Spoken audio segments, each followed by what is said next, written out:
वतन तेज कदम हो, फिर तुझसे मिलाए वो कदम जिसमें के दम हो।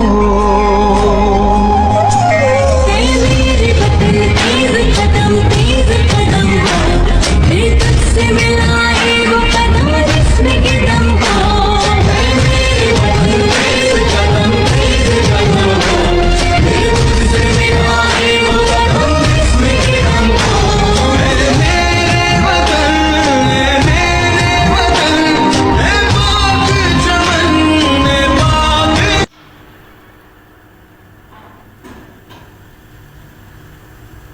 जी तो यहाँ तक तो आपने देख लिया, यानी कि ये कहना शाहीन शाह अफरीदी ने यानी कि अपने परचम को गाड़ दिया है स्टेडियम के बिल्कुल सेंटर में।